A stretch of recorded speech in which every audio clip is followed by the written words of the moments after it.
여러분, 부모는 밑 빠진 독이라는 말 들어보셨나요? 저는 그 말을 믿지 않았습니다. 내가 잘 키우면, 내가 다 해주면 자식도 내 마음 같을 줄 알았죠. 68세, 아들 결혼시키는 데 들어간 돈만 2억 5천입니다. 결혼 자금, 전세금, 가전제품, 혼수까지 다 해줬습니다. 아버지 감사합니다. 이제 효도할게요. 그 말 한마디에 제 노후 자금을 통째로 넘겨준 결과가 손주 육아 전담 할아버지일 줄은 꿈에도 몰랐습니다. 오늘 제 인생에서 가장 허무했던 순간과 그 속에서 찾은 진짜 부모 노릇의 의미를 말씀드리려 합니다. 아들이 결혼하겠다고 했을 때 정말 기뻤습니다. 30대 후반까지 혼자 있어서 걱정했는데 좋은 며느리감을 만났다더군요. 아버지, 결혼 준비 좀 도와주실 수 있으세요? 당연히 도와줘야죠. 아들 결혼인데요. 예식장, 스드메, 신혼여행. 요즘은 이게 기본이래요 라는 말에 카드를 꺼냈습니다. 총 3천만 원 들어갔습니다. 그런데 거기서 끝이 아니더군요. 결혼 한 달 전이었습니다. 아들이 심각한 얼굴로 찾아왔습니다. 아버지, 전세금이 부족해요. 5천만 원만 빌려주실 수 있으세요? 빌려주다니요. 갚을 생각이 있기나 한가요. 하지만 신혼집도 없이 시작할 수는 없지 않습니까?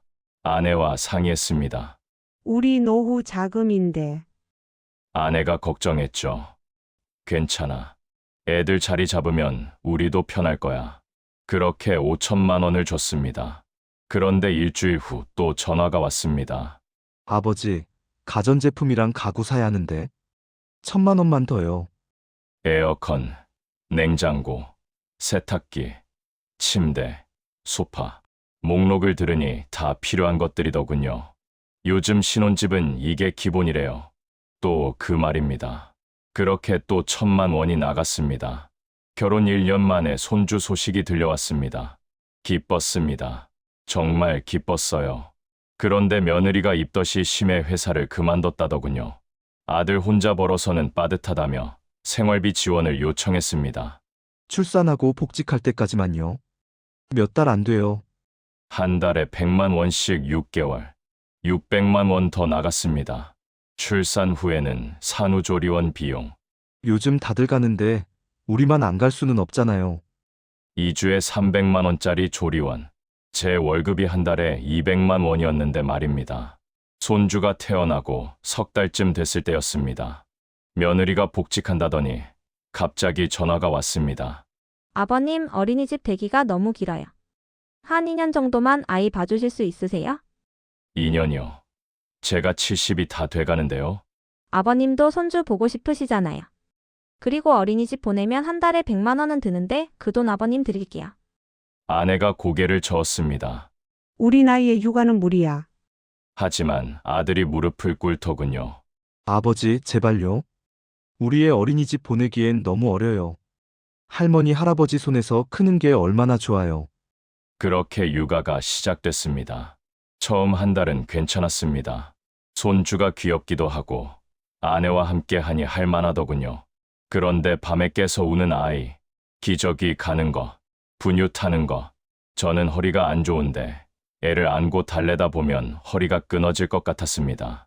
아내는 무릎이 안 좋아 쪼그리고 앉아 기저귀 갈다가 일어서질 못했습니다. 그래도 조금만 참자. 우리 손주잖아 하며 버텼죠. 아침 7시 반, 며느리가 아이를 데려옵니다. 저녁 7시, 데리러 옵니다. 주말에는요.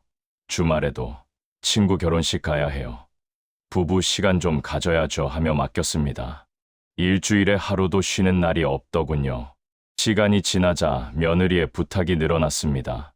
아버님, 애 이유식 좀 만들어주세요. 시판 제품은 안 좋다고 하더라고요. 기저귀 떨어졌는데 사다 주실 수 있으세요? 일하느라 시간이 없어서요. 주말에 애열이 나는데 소아과 좀 데리고 가주세요.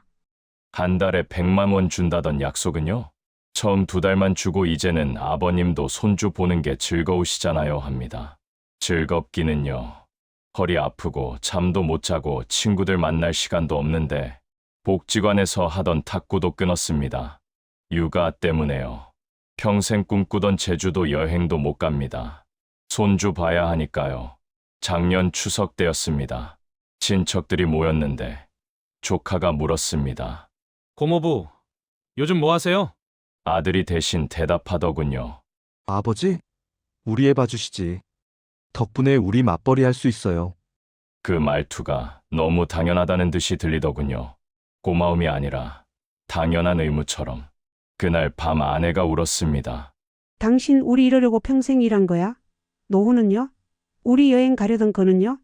가슴이 무너져 내렸습니다. 결혼 자금 2억, 육아 지원에 들어간 시간과 돈까지 제 노후를 통째로 바쳤는데 정작 저는 감사 인사 한마디도 제대로 못 들었습니다. 다음 날 아들에게 전화했습니다. 이제 어린이집 보내라. 우리 더 이상 못 봐. 아버지, 갑자기 왜 그러세요? 조금만 더요. 조금이 벌써 2년이다. 너희들 편한 것만 생각하지 말고 우리 나이 좀 생각해라. 아들은 화를 냈습니다. 아버지가 손주 보고 싶다고 하셔서 맡긴 거예요. 이제 와서 힘들다고요? 그 말을 듣고 정신이 번쩍 들었습니다. 내가 보고 싶다고 했나요? 너희들이 부탁했잖아요. 그날 이후 저는 단호해졌습니다. 며느리가 찾아와 눈물을 흘렸습니다. 아버님, 제발요. 어린이집 대기가 아직 6개월 남았어요. 저는 말했습니다. 6개월 기다려. 아니면 사설 어린이집 보내든지. 우리는 이제 못 봐. 아버님, 그럼 제가 회사를 그만둬야 해요. 그건 너희들 선택이야. 우리가 책임질 문제가 아니다. 그렇게 1년이 지났습니다. 이제 아들과는 1년에 대여섯 번 만납니다. 명절, 제 생일, 아들 생일, 손주 생일. 그게 전부입니다. 전화통화도 한 달에 한 번 할까 말까입니다. 서먹합니다. 불편합니다. 하지만 저는 이제 제 인생을 삽니다. 되찾은 일상. 아내와 함께 복지관 댄스 교실에 등록했습니다. 일주일에 2번 왈츠와 차차차를 배웁니다. 친구들과 등산 모임도 다시 시작했습니다. 작년에는 꿈에 그리던 제주도 여행도 다녀왔습니다. 3박 4일 동안 렌터카 빌려서 섬을 한 바퀴 돌았습니다. 손주 생각이 나냐고요? 당연히 납니다. 하지만 제 건강을 해치면서까지 볼 생각은 없습니다. 아내가 말했습니다. 우리가 건강해야 손주도 오래 볼 수 있는 거야. 맞는 말입니다. 주변에 비슷한 사례들. 제 친구 박 선생님은 더 심합니다. 딸 결혼시킨다고 집까지 팔아 전세금 줬는데 사위가 도박으로 날렸답니다. 지금은 딸 가족이 모두 친정에 얹혀 살고 있습니다. 또 다른 친구 이 선생님은 아들 사업 자금 대줬다가 파산했습니다.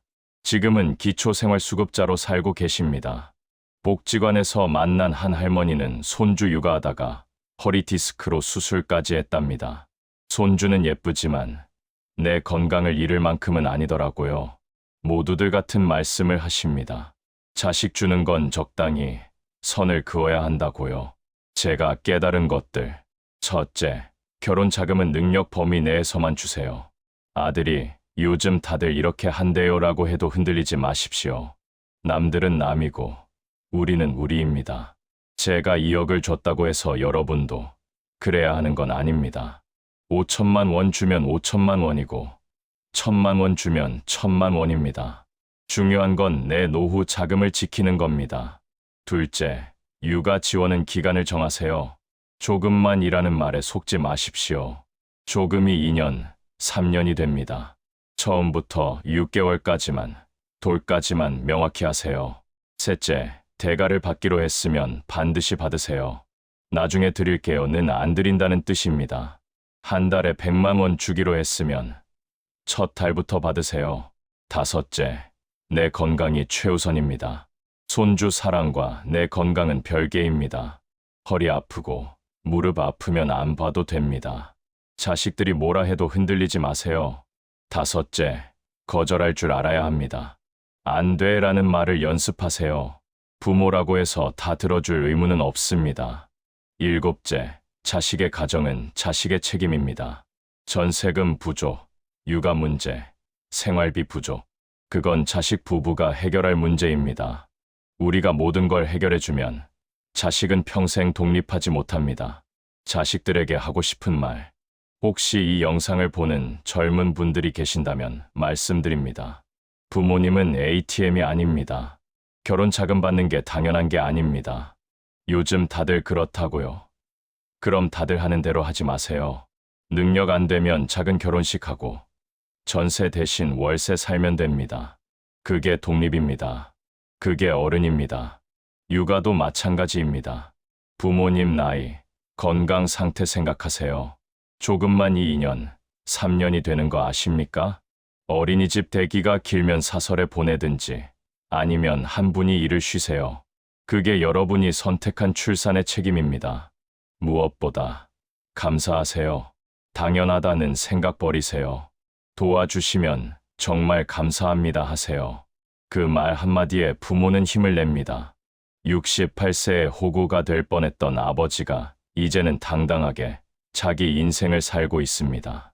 손주는 사랑하지만 제 노후를 포기하지는 않습니다. 아들과 거리는 생겼지만 제 건강과 행복을 되찾았습니다. 여러분도 늦지 않았습니다. 지금이라도 선을 그으세요. 안 돼라고 말하세요. 자식이 서운해한다고요? 괜찮습니다. 시간이 지나면 이해할 겁니다. 그리고 만약 끝까지 이해 못한다면 그건 우리 잘못이 아닙니다. 우리는 최선을 다했습니다. 이제 우리 인생을 살 권리가 있습니다. 오늘 제 이야기가 힘이 되셨다면 아래 구독과 좋아요 눌러주세요. 여러분의 당당한 노후를 저도 함께 응원하겠습니다. 시청해 주셔서 감사합니다.